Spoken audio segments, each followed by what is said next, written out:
Dusk, Western Ghats, southern India. The monsoon has withdrawn, leaving the forest heavy with damp heat and the scent of leaf mold. Cicadas pulse in the understory, a steady electric hum that rises and falls like breathing beneath towering dipterocarp trees. The ground is a maze of roots and fallen branches, stitched together by shadows. Here, movement is often sensed before the scene, registered as a tremor through soil, a faint displacement of air, a hesitation in the rhythm of insects. From a hollow between buttressed roots, a king cobra emerges, uncoiling into the dim light with unhurried precision. At over 4 meters long, it is the longest venomous snake on Earth, yet moves with restraint that wastes nothing. Its tongue flicks, collecting invisible chemical traces, translating the forest into a map of recent passage. This predator hunts not by sight alone, but by a layered awareness of heat, scent, and vibration. Across a narrow game trail, a crested porcupine shuffles into view, its blunt snout combing the soil for fallen fruit and tubers. Quills rustle softly as it moves, thousands of hollow spines designed not for attack, but for consequence. The cobra rises, the front third of its body lifting clear of the ground, hood beginning to spread. It is a gesture of evaluation, not aggression. Between them hangs a silence shaped by incompatible defenses. Venom against armor, speed against a movable warning. In this forest, survival is rarely about dominance. It is about miscalculation and the cause that follows. The king cobra, Ophiophagus hanna, occupies a singular place among reptiles. Unlike most snakes, which are opportunistic feeders, this species has evolved as a specialist predator of other snakes, including venomous ones. Its range stretches across South and Southeast Asia, from the forests of India to the river systems of Indonesia, favoring dense woodland, bamboo thickets, and mangrove swamps where humidity stabilizes its physiology and prey is abundant. Genetic studies indicate that the king cobra diverged early from other elapids, developing unique traits, greater intelligence by reptilian standards, complex spatial awareness, and an unusual capacity for deliberate movement. Field observations have documented individuals maintaining defined home ranges and even seasonal retreats, behavior more commonly associated with mammals than reptiles. Physiologically, the king cobra is built for efficiency rather than brute force. Its venom is primarily neurotoxic, disrupting nerve signaling and rapidly immobilizing other reptiles whose slower metabolisms would otherwise allow escape. Yet venom production is metabolically expensive. A large dose represents a significant investment of energy and biological resources. As a result, the cobra's hunting strategy emphasizes precision. It relies on chemosensory input delivered through the Jacobson's organ, reading scent particles as a continuous narrative of the forest floor. Thermal sensitivity allows it to detect warm-bodied animals even in near darkness, while its ability to raise a third of its body grants a vertical advantage, expanding both visual range and strike distance. Despite its formidable reputation, documented attacks on large mammals are rare and typically defensive. The species is evolutionarily tuned to avoid unnecessary risk. In contrast, the Indian crested porcupine, Hystrix indica, represents a completely different survival pathway, one that rejects speed and predation in favor of deterrence. This large rodent inhabits rocky hillsides, scrub forests, and agricultural margins across South Asia and the Middle East. Fossil evidence suggests that porcupine ancestors adopted quill-based defense millions of years ago, a strategy that allowed a relatively slow herbivore to persist alongside increasingly specialized carnivores. Each quill is a modified hair shaft composed of keratin, reinforced internally with a foam-like structure that maximizes rigidity while minimizing weight. The longest quills, concentrated along the back and flanks, can exceed 30 centimeters, while shorter, hollow quills near the tail produce a rattling sound when shaken, a warning evolved to advertise danger before contact occurs. Behavioral studies show that porcupines are primarily nocturnal foragers, navigating by smell and memory rather than sight. They feed on roots, bark, fallen fruit, and cultivated crops, often traveling several kilometers from their burrows in a single night. Their defense strategy is strictly reactive. They do not shoot quills, as folklore claims, but instead turn their backs to a threat, erect the spines, and if pressed, drive backward with surprising speed. Predators that ignore the warning risk deep puncture wounds, infections, or impaired mobility.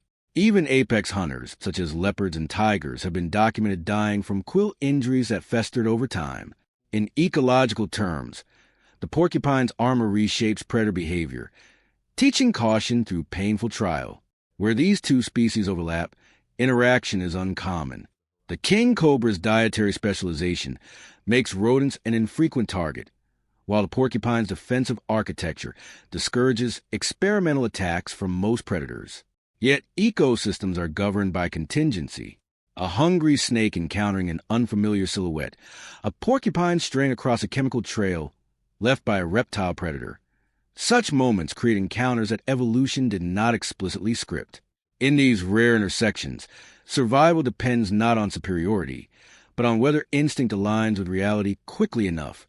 Ecologically, both the king cobra and the crested porcupine function as regulators, though at opposite ends of the food web. The cobra exerts top-down control on reptile populations, particularly other snakes that might otherwise proliferate unchecked. In regions where king cobras decline due to habitat loss or persecution, herpetological surveys have recorded measurable increases in mid-level snake species, altering predator-prey balances that ripple outward to amphibians, small mammals, and even crop stability. As an apex reptilian predator, the king cobra occupies a niche that few others can replace.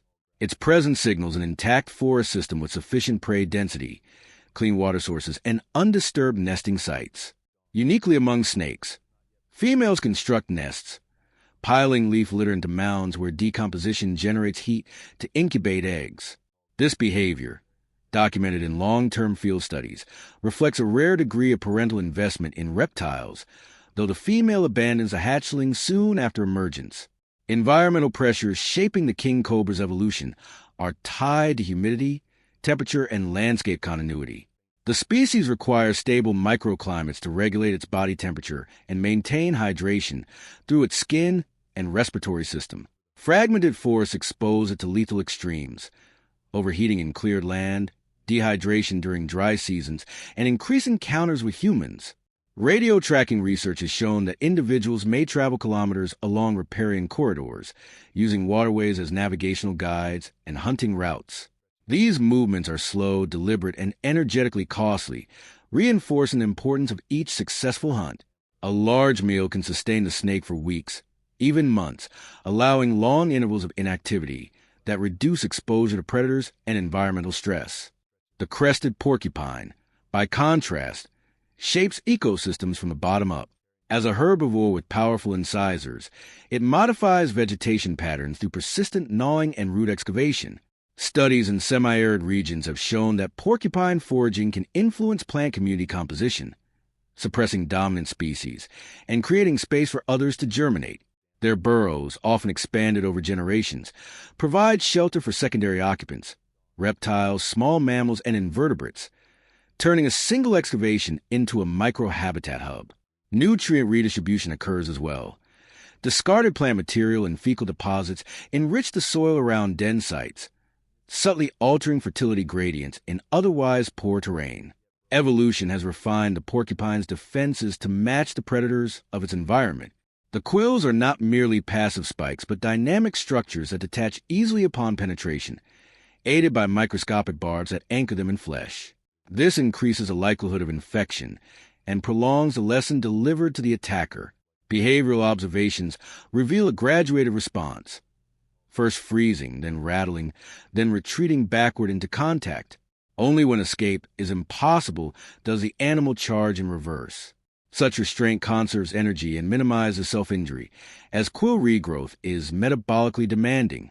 Despite their formidable appearance, porcupines are physiologically vulnerable, slow to reproduce, dependent on established burrows, and susceptible to prolonged drought that reduces available forage. When the ecological paths of these two species intersect, the encounter is less a duel than a collision of evolutionary strategies. One relies on targeted lethality delivered through a precise strike. The other depends on making any attack disproportionately costly. Neither evolved specifically to confront the other, yet both embody survival solutions honed over millions of years. In the layered complexity of a tropical forest, such meetings are statistical anomalies, brief overlaps in lives otherwise governed by separate rhythms of hunger caution, and endurance. Survival for the king cobra is defined by calculation rather than aggression. Unlike many ambush predators that rely on explosive force, this snake survives by minimizing uncertainty. Field biologists have observed that king cobras frequently pause mid-movement, lifting their heads to sample airborne chemicals, effectively reassessing the landscape before committing energy to a direction. This behavior reflects a nervous system attuned to risk management. An injury for a large snake is often a death sentence. There is no social group to compensate for impairment, no reserve of stored food beyond the last successful meal. Every decision, whether pursue, confront, or withdraw, is filtered through this constraint. When faced with unfamiliar prey, the cobra's instinct is not immediate attack, but prolonged evaluation, testing whether the potential reward justifies the danger. Its venom, though potent, is optimized for elongate, unarmored reptiles. Against thick fur, dense muscle, or defensive structures like quills, its effectiveness becomes less predictable. For the porcupine, survival is built on the opposite principle. Advertise danger so clearly that conflict rarely begins. The animal's slow gait and poor vision would otherwise make it an easy target. Yet its defense transforms vulnerability into deterrence. When threatened, muscles at the base of each quill contract, raising the spines into a rigid halo that doubles the animal's apparent size. The tail quills vibrate, producing a dry, rattling hiss that carries through dense vegetation. An acoustic warning evolved to halt pursuit before contact. Predators that ignore the signal encounter a defense that does not depend on accuracy or speed. The porcupine does not need to aim. It only needs to ensure that any bite lands where consequences are greatest, around the face, mouth, or forelimbs. Over generations, this strategy has shaped predator behavior across entire ecosystems, embedding caution into the hunting instincts of species that share its range. Hunting strategy reveals another contrast in survival biology. The king cobra's approach is methodical, often involving active pursuit rather than ambush. Radiotelemetry studies have documented individuals tracking prey trails for extended periods, adjusting direction as scent strength changes. Once within range, the snake delivers a controlled strike, maintaining its grip to inject venom efficiently before releasing and following the envenomed animal until paralysis takes hold. This reduces the risk of counterattack. The porcupine, by contrast, forages without stealth, rely on the assumption that its defenses will discourage confrontation. It excavates roots with powerful forelimbs, sometimes exposing itself for minutes at a time in open patches of ground. This apparent carelessness is an illusion. The animal's hearing is acute, and the slightest irregular sound can trigger an immediate defensive posture. Its survival depends not on avoiding detection, but on ensuring that detection rarely escalates into pursuit. In moments when these two strategies intersect, intelligence yields to instinct shaped by evolutionary memory. The cobra perceives a large, slow mammal, potentially edible, yet unfamiliar. The porcupine detects a ground vibration and a scent associated with predators, but not one commonly encountered. Neither possesses a behavioral script for the other. What follows is governed by thresholds. How close is too close? How much movement triggers flight or strike? How hunger alters caution. In nature, conflict often arises not from hostility, but from misinterpretation. Two organisms acting on incomplete information within the narrow margins allowed by survival. Intelligence in reptiles is difficult to measure, yet the king cobra consistently demonstrates problem-solving abilities that distinguish it from most snakes. Captive and field observations have recorded individuals learning escape routes, recognizing repeated disturbances, and adjusting defensive displays according to the size and behavior of a perceived threat. This cognitive flexibility likely evolved from its active hunting lifestyle, which demands spatial memory and the capacity to track mobile prey through complex terrain. When confronted by an unfamiliar animal, such as a porcupine, this intelligence manifests as hesitation rather than impulsive aggression. The cobra may circle slowly, maintaining a raised posture to gather visual and chemical information from multiple angles. Each adjustment of its hood, each pause in motion, represents a recalibration, an attempt to categorize something that does not fit neatly into its evolutionary expectations. The porcupine's intelligence expresses itself differently, rooted in memory and learned caution.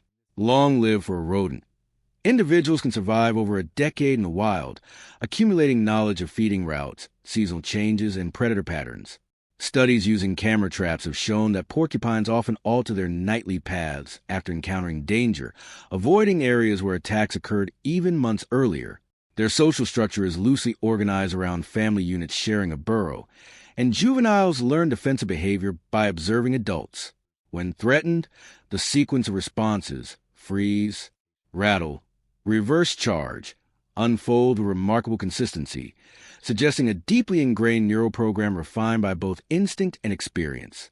Against a predator that relies on precise strike, unpredictability is unnecessary.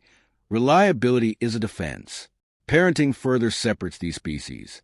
The king cobra is the only snake known to build a nest and guard until the eggs hatch, a rare example of extended parental care among reptiles. This investment reflects the vulnerability of hatchlings in dense forests where predators are abundant.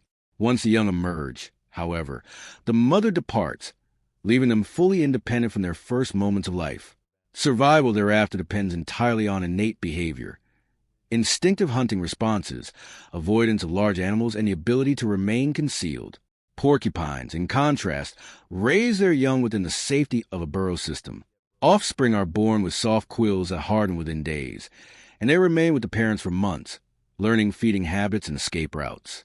This prolonged association increases juvenile survival but ties a family to a fixed location, making knowledge of surrounding threats essential. Nature's moral neutrality is most evident in the absence of malice between such animals. Neither the cobra nor the porcupine seeks conflict.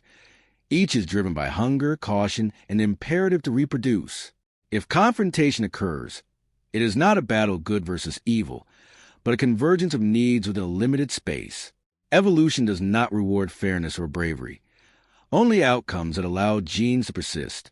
In this framework, even a fatal encounter carries no narrative of triumph or tragedy. It becomes a data point in the long, impersonal experiment of life adapting to a changing world. Night settles fully over the forest, compressing the world into gradients of shadow and faint silver light. The temperature drops just enough to stir movement among nocturnal animals. The porcupine continues along the game trail, pausing to gnaw at a fallen branch rich with minerals stored in its bark. Its incisors scrape steadily, a dry, rhythmic sound that travels the ground as vibration more than noise.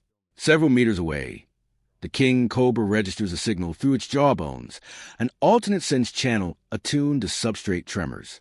Hunger sharpens its focus. Weeks may have passed since its last substantial meal. Energy reserves are thinning. The snake advances with incremental precision, body flowing around roots and stones in slow motion. At close range, it lifts high, hood expanding to its full breadth, not as a threat, but to clarify the outline of the animal before it. The porcupine freezes. Muscles tighten beneath the mantle of quills, transforming the rounded silhouette into a bristling mass of spines. Tail quills begin to vibrate, producing a dry hiss that saturates the air. This is a final warning, a signal that most predators heed. The cobra does not retreat, but it does not strike. Instead, it sways slightly, testing distance, reading heat signatures, searching for an unarmored angle that may not exist. Minutes pass in near stillness. In the economy of wild survival, time itself becomes a pressure. The cobra edges closer, perhaps driven by caloric deficit overriding caution. The porcupine pivots, always keeping its back toward the threat, presenting the densest field of quills. When the snake feints, a rapid forward motion without contact, the porcupine responds with a sudden backward surge.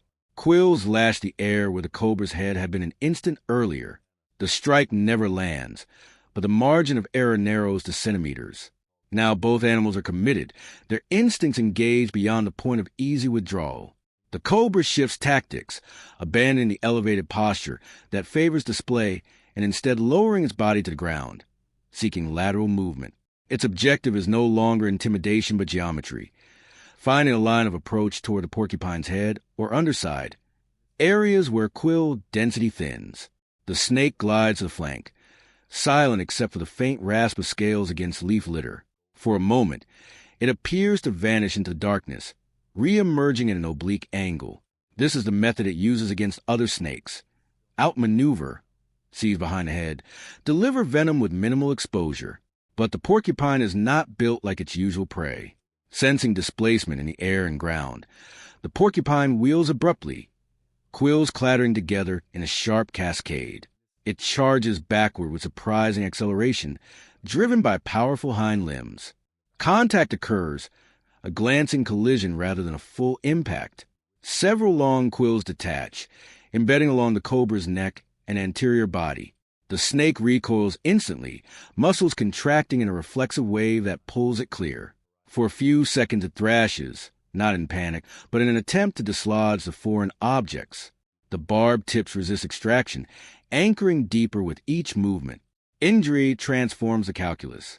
Venom can subdue prey, but it cannot neutralize pain or the mechanical impediment of quills piercing muscle. The cobra lifts again, hood spread, but the display has changed. Its movements are tighter, constrained by the shaft protruding from its scales. The porcupine does not pursue. Having delivered its deterrent, it resumes a defensive stance, quills raised, tail rattling intermittently. It waits for the predator to make the next decision. Gradually, the cobra lowers its hood. Instinct favors preservation over persistence. With slow, deliberate motion, it begins to withdraw, reversing along the path it came, careful to avoid further contact. Each movement is measured to prevent the quills from driving deeper. The porcupine remains motionless until the vibrations of the snake's passage fade into the forest's ambient pulse. Only then does it relax, quills settling with a soft rustle, and continue its foraging as if the encounter were a brief interruption rather than a life-threatening convergence. In the darkness, the cobra disappears into undergrowth, carrying with it the cost of misjudgment, an injury that will demand energy, time, and fortune to survive. By dawn, the forest reveals the quiet consequences of the night's encounter. The king cobra has retreated to a shelter hollow beneath a tangle of roots where humidity remains high and temperature stable, conditions that slow dehydration and reduce metabolic demand. Several quills still protrude from its neck and forward body, rising and falling subtly with each breath. Snakes lack the dexterity to remove such objects directly. Instead, survival depends on the body's capacity to isolate and eventually expel foreign material through tissue breakdown or gradual migration toward the skin surface. This process consumes energy the cobra can scarcely spare. Wounded reptiles often enter extended periods of inactivity, lowering their metabolic rate to conserve resources, while healing proceeds at a pace dictated by ambient warmth and the absence of infection. Field studies of large snakes injured by prey defenses show a precarious pattern. If the wounds avoid critical structures, major blood vessels, the spine, or the airway, recovery is possible, though slow. The greater threat is secondary infection. In humid forests, bacteria proliferate rapidly, and a puncture that appears minor can become fatal over weeks. The cobra's usual hunting efficiency is compromised. Rapid strikes and constricting grips become painful or mechanically restricted. As a result, it may avoid large or dangerous prey, shifting towards smaller snakes or even scavenging opportunities if encountered. Such behavioral adjustments have been documented through radio tracking, revealing altered movement patterns and reduced territorial range following injury. The porcupine's aftermath is less visible but equally significant. Defensive encounters carry their own costs. A backward charge risks broken quills, muscle strain, or exposure predators attracted by noise and disturbance. After the cobra's withdrawal, the porcupine likely returned to its burrow before dawn, where it would groom and rest, allowing stress hormones to subside. Within the safety of the den, family members may share space, their collective scent masking individual vulnerability. Porcupines rely on these refuges not only for shelter but for recovery. Repeated disturbances can force relocation, exposing them to unfamiliar terrain and increase predation risk. Ecologically, such encounters ripple outward in subtle ways. A temporarily disabled apex reptile predator reduces pressure on the snake populations it normally regulates, potentially allowing certain species to expand their activity zones. The porcupine, having reinforced its defensive success, will continue to forage across its established routes, shaping vegetation and soil as before. Neither animal alters its role intentionally, yet the balance between them and the many organisms connected to their presence shifts slightly.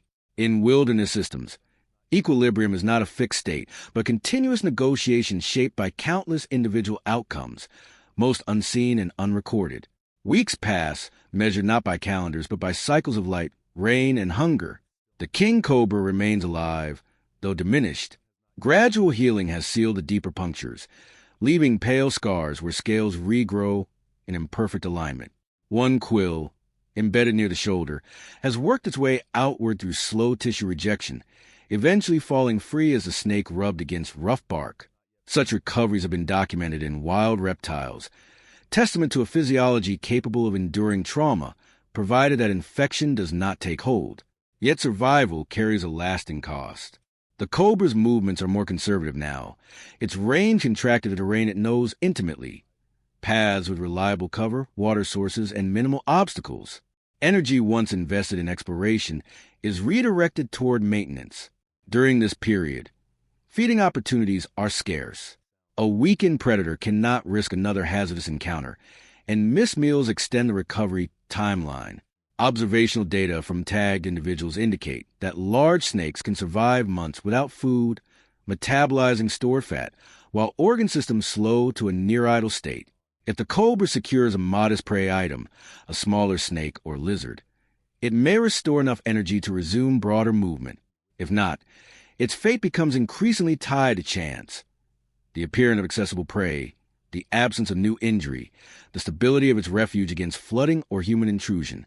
The porcupine trajectory continues with little outward change, illustrating the asymmetry of defensive success. It resumes nightly foraging, reinforcing familiar trails marked by scent and memory. Within its burrow, a mate or offspring may share the chamber, their survival linked to the adult's ability to navigate the landscape without sustaining debilitating wounds. Porcupines reproduce slowly, often raising a single young after a long gestation for a rodent, making adult survival critical to population stability. By deterring predators without needing to defeat them, the species preserves not only the individual but the continuity of its lineage. Over longer timescales, such encounters contribute to the shaping of behavior across generations.